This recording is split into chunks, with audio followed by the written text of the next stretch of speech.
Tata mega engine seize ಆಗಿದೆ. ಇದು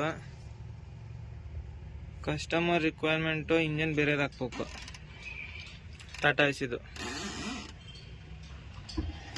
ಬಿಸ್ತಾದು. ಈಗ ಪೂರ್ತಿ ಬಿಚ್ಚನ ಇಂಜನ್ ತಗೊಂಬಂದಿದ್ದು, ಅದನ್ನು ತೋರಿಸ್ತೇನೆ. ಇದೇ ಇಂಜನ್ ಅದು ಹಾಕ್ತಾ ಇರೋದು ಈಗ ಟಾಟಾ ಮೆಗಾಗೆ.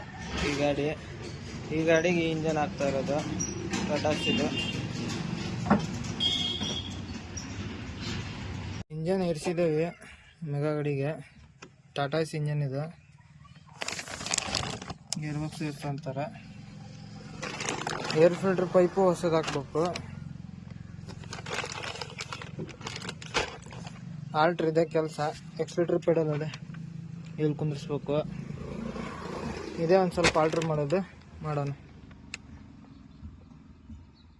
ವೈರಿಂಗ್ ಎಲ್ಲ ಕಂಪ್ಲೀಟ್ ಮಾಡಿದ್ದೇವೆ. ಪೈಪು ಕುಣಿಸಿದ್ದೇನೆ, ಏರ್ ಫಿಲ್ಟರ್ ಪೈಪು.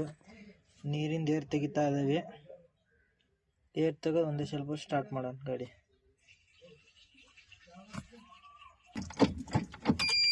ಈ ಥರ ಏರ್ ತೆಗಿಬೇಕು. ಗಾಡಿ ಸ್ವಲ್ಪ ಗಾಡಿ ಸ್ಟಾರ್ಟ್ ಆಗಿದೆ. ಏರ್ ತೆಗಿಯೋಣ ಈಗ ಪೂರ್ತಿ.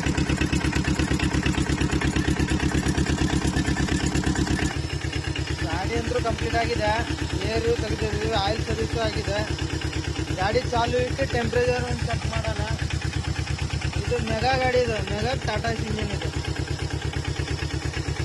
ನೋಡೋಣ, ಚಾಲು ಇಟ್ಟು ನೋಡೋಣ. ಪೂರ್ತಿ ಕಂಪ್ಲೀಟ್ ಆಗಿದೆ. ಕಂಪ್ಲೀಟ್ ಆಗಿದೆ. ಆಗ್ತಾ ಇದೆ ಗಾಡಿ ಇದು.